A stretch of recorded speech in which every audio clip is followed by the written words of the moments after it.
This is QTV News and I am Jenna Bosonko. Thank you for joining us. First, the headlines. A campaign for a rearrest of the junglers, victims and families of the 22-year rule of former President Yahya Jammeh have filed a petition to the Attorney General's chambers. At the CRC public consultation on the draft constitution, the people of Diabugu say they want a declaration of assets by public officials to be entrenched in the new constitution. And we hear about a two-day accountants congress hosted by the Gambia Institute of Chartered Accountants in collaboration with the Association of Accountancy Bodies in West Africa. Those are our top stories, and now the news in detail. Stay with us.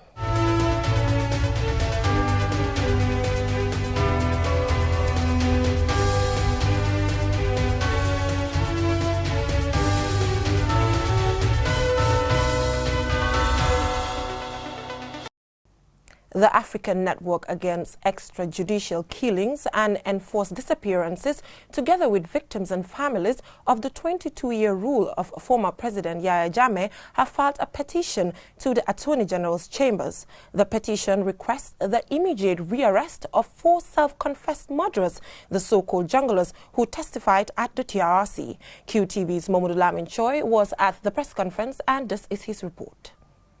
On the 10th of August 2019, 4 self-confessed killers, the so-called junglers, were released on the recommendation of the Attorney General on the basis that the self-confessed killers had cooperated with the TRRC's search for truth. With many objectives in mind, foremost is the establishment of the truth.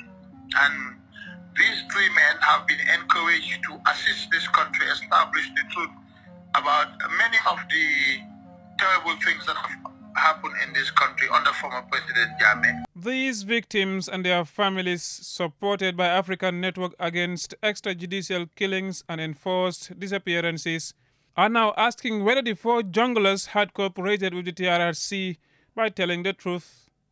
Furthermore, they do not trust the testimonies of the junglers, nor do they welcome the Attorney General's decision freeing them from custody. They call the junglers' release a de facto amnesty. Sirandau, the country representative of African Network Against Extrajudicial Killings and Enforced Disappearances, takes an issue with the release of the junglers. We were told by the Minister of Justice that the release of these junglers were conditional. And I don't know about you, but I haven't met anybody who seemed to know what these conditions were of their release. Mohamed Sanding, a son of one of the Yahya Jammeh regime's murder victims, also alleges that the junglers not only committed crimes by killing Gambians, but that they are also liable for lying to the commission. There's no reason they should be left in the society. All they can do is always try to keep them behind bars, away from people, okay? So, I think if there's legal ambiguity as to whether the evidence is true or not, here it is. They lied to the TRRC, so that can put them back in jail. These victims are now calling for justice, and at least 20 of them have signed a petition presented to the Attorney General's chambers demanding the immediate arrest of the 4 junglers pending the completion and recommendations of the TRRC. Aisha Jammeh, a daughter of a murder victim who also works at the Victims Center, says that the Never Again campaign must not be mere lip service by the government. She added that their reason for seeking justice is to prevent impunity. We, the victims who were affected by this release of the junglers, felt that we've been victimized again because after this junglers' testimony, victims were healing. They were re-traumatized again. All the victims got flashbacks. And then a few days later, they were released. So already we're seeing that things are not moving the right way. 2 cases have already been filed at the ECOWAS Court of Justice against the government of the Gambia for failing to take actions amounting to justice for victims who suffered enforced disappearances and extrajudicial killings. Mamadou Lamin Choi for QTV News. As the CRC continues to engage Gambians on the draft constitution, the people of Diabugu say they want the declaration of assets by public officials to be made an entrenched clause in the constitution. And Suman Isonyasi is with the delegation and he files in this report. The Commission has been touring the country since last week in a bid to familiarize the public with and promote the draft constitution, giving Gambians a second chance to make more recommendations for incorporation into the draft. Among the places visited is Diabugu, where commissioners took turns to elaborate on different sections of the draft constitution. However, a prominent feature during the consultation is the issue of asset declaration by public officials. Residents of Diabugu took turns to express their desire for the promulgation of strong asset declaration laws. They want asset declaration laws to be made entrenched clauses such that all public officials will be compelled to declare their assets on assuming and leaving office. They believe this will help combat corruption.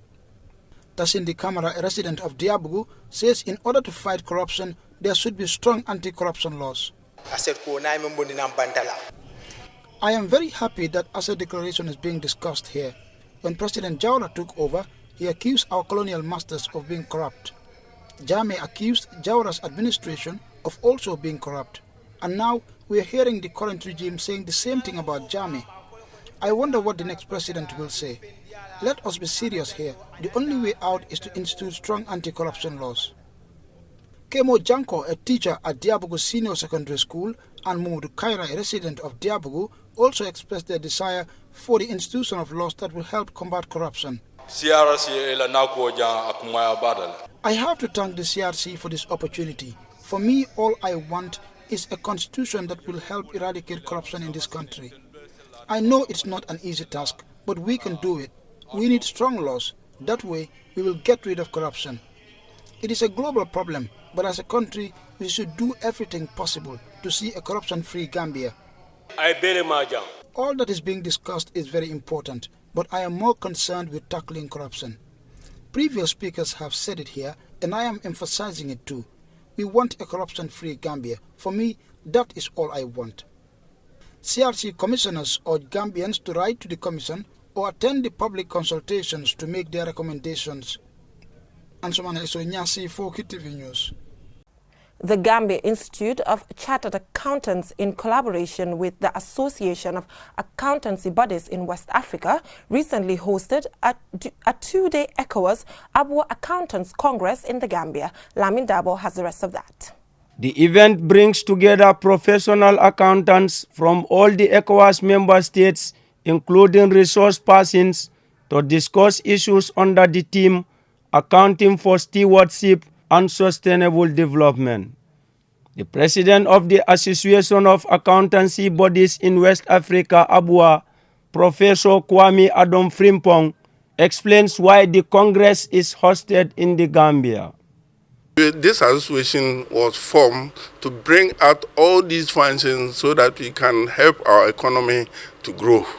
So the Gambia one was chosen just because we want to make sure that the Gambia also cope with the growth. The economy is growing, and then they can also make a very good provision of information to assist the Gambia government to administer the country. Jacinta Maseli, a representative of the ECOWAS Finance Commission, said they partnered with ABUA to promote effective stewardship in all the member countries in the sub-region.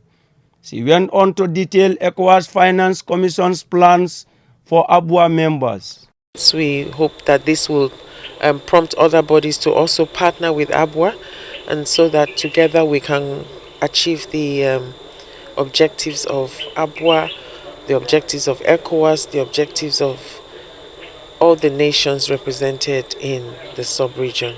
Babukar Khan, the Vice President of the Gambia Institute of Chartered Accountants, GICA, said part of their mandate is to ensure effective and efficient financial resource management and implementations of all government programs. He went on to explain the numerous benefits available to ABUA member states. We know Gambia is part of the global body, and looking closer to home, we feel our membership of ABUA gives us access to the ECOWAS market, looking at a population of 350 million, but beyond that, Africa as a continent which has a population of 1.2 billion.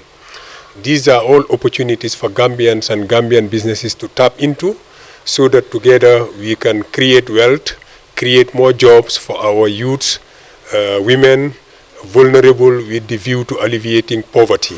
The Minister of Finance and Economic Affairs, Mambu Njai, said accountants have a pivotal role to play in the realization of major transformational initiatives of countries.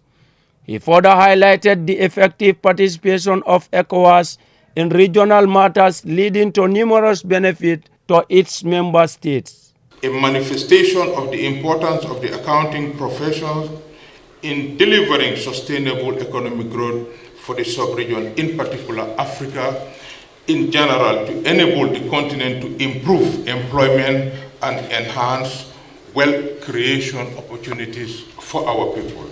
The Association of Accountancy Bodies in West Africa, ABUA, acting in the public interest, its mission is to strengthen the accountancy profession in member countries, enhance quality technical competence, ethical standards of members, and quality service delivery. For QTV News, Lamin Alat Fanin Dabo.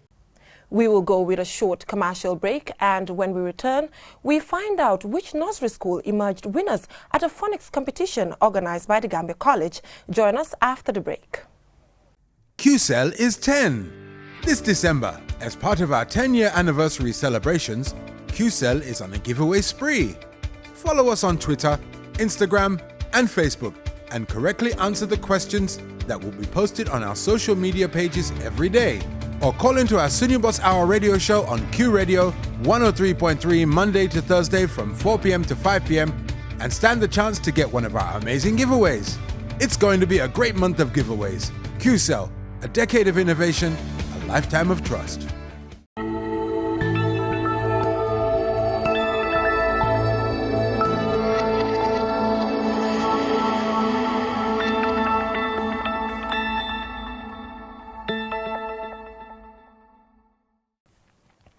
A delegation of sports journalists is in Dakar on the invitation of their counterparts for the largest annual sports awards night slated for this weekend. Aliou Cisse reports from Dakar.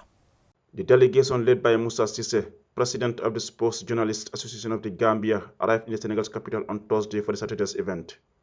Over the years, the two associations have enjoyed fruitful cooperation. The two have attended each other's awards nights, which celebrate past and present sports personalities in the respective countries. Also in Dakar for the awards night is the Gambia's Youth and Sport Minister Hadrame Sidibe. As part of efforts to strengthen the bond among the members through football, on Friday the two associations played a friendly football match which ended in a 1-1 draw. The relationship between the two has been described at the multilateral level as a role model for other bordering countries. Senegal and the Gambia are also members of the Global Sports Press Association AIPS, founded in 1924. This week, AIPS announced some members of both associations as nominees for this year's Global Sports Media Award. It is in recognition of the nominees' incredible journalistic works. Over 1,500 submissions were received from journalists around the world. Sports journalist Suleiman Ba of Foreign Newspaper, Umar Jaji of Chronicle, Lami Fader of Afri Radio, John Mendy of Africa Democracy Radio, Aliou Cisse and Baboucar Sy, both of QTV Gambia, are the nominees from the Gambia. The final winners will be announced in February during the AIPS Congress to be hosted in Budapest, Hungary. Reporting for QTV News from Dakar, Senegal, I am Aliou Cisse. 6 nursery schools on Friday took part in the first ever phonics competition organized by the Gambia College. The competition is geared towards engaging nursery school teachers to stimulate reading and writing skills through teaching phonics. Aisha Jan has the rest of that. Phonics is the method of teaching people to read by correlating sounds with symbols in an alphabetic writing system.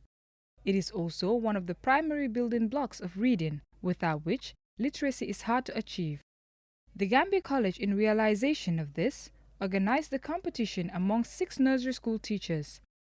The school trains teachers to serve in different levels of education. Therefore, the aim of the competition is to examine whether teachers are disseminating the right information to children.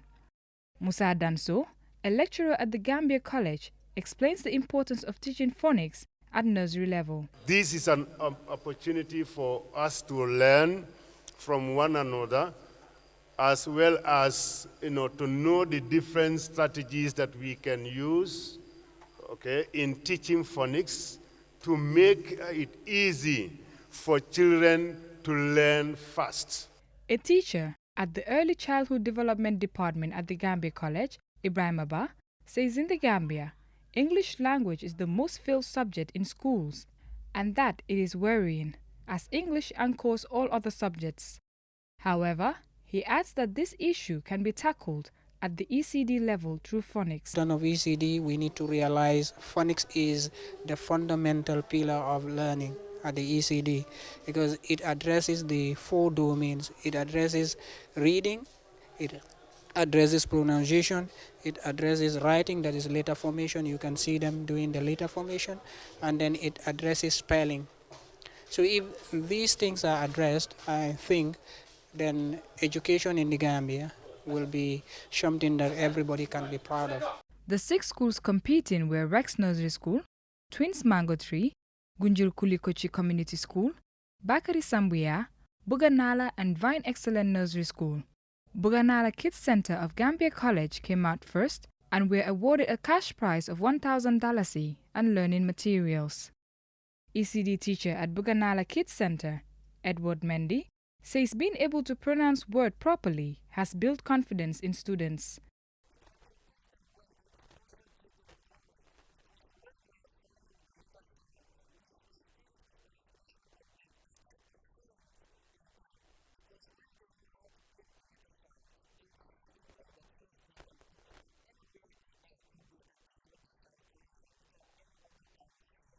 Vine Excellent Nursery School came in second, whilst Bakari Sambuya Nursery came third.